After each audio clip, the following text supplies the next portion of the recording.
নমস্কার বন্ধুরা, নতুন একটি রেসিপিতে সবাইকে স্বাগত জানাই। আমি মল্লিকা। আজকের আমি বানিয়েছি পিৎজা, একদম সহজভাবে, সহজ পদ্ধতিতে। চলুন প্রথম থেকে দেখে নেওয়া যাক কীভাবে আমি বানালাম পিৎজা। নিয়ে নিচ্ছি 1 বাটি ময়দা নিয়ে নিয়েছি। এখানে আমি নিয়ে নিচ্ছি হাফ টিস্পুনেরও কম বেকিং সোডা। 1/4 মতন চামচে নিয়ে নিলাম আমি বেকিং পাউডার। দিয়ে দেবো আমি 1 টিস্পুন মতন সাদা তেল। দিয়ে দেবো এখানে 3 চামচ মতন টক দই। টক দইটা কিন্তু অবশ্যই দিতে হবে। খুব ভালো করে এইবার আমি মেখে নেব।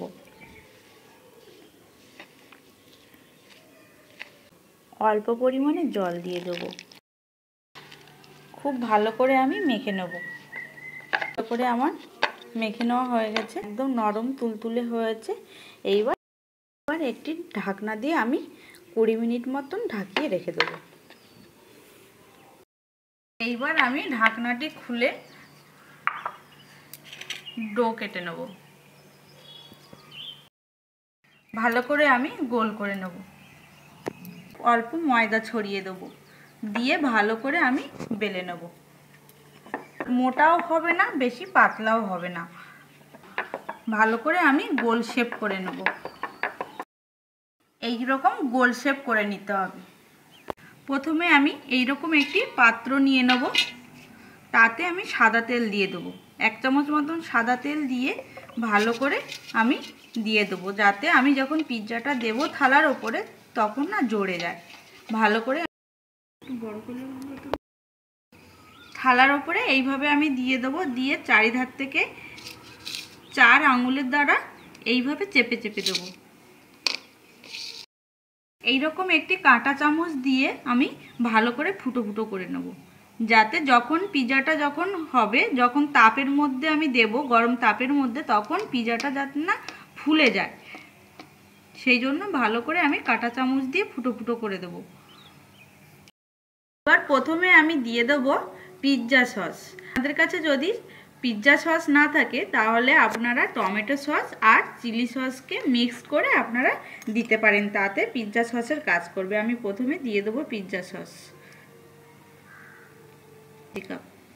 কাঁচা ক্যাপসিকাম আমি দিয়ে দিলাম ওপর থেকে। ভালো পেঁয়াজ দিয়ে দেবো।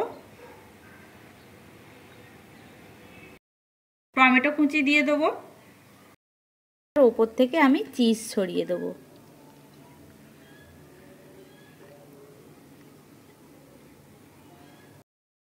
ওপর থেকে আমি দিয়ে দেবো চিলি ফ্লেক্স।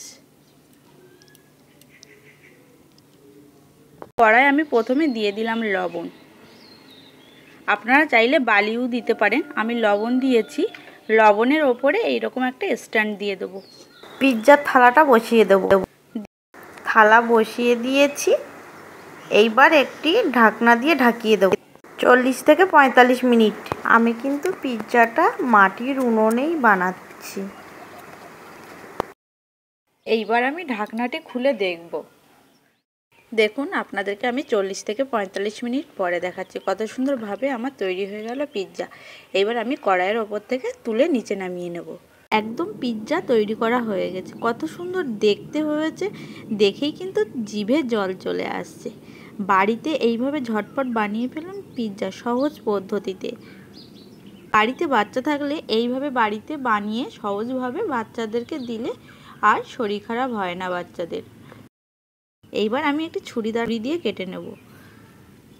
ভালো লেগে থাকে লাইক করবেন, শেয়ার করবেন আর কমেন্ট বক্সে জানাবেন কেমন হয়েছে আজকের আমার পিৎজা তৈরি করা। যারা এখনও আমার চ্যানেলটিকে সাবস্ক্রাইব করেননি, চ্যানেলটিকে সাবস্ক্রাইব করে দেবেন। সবাই সুস্থ থাকবেন, ভালো থাকবেন। নমস্কার।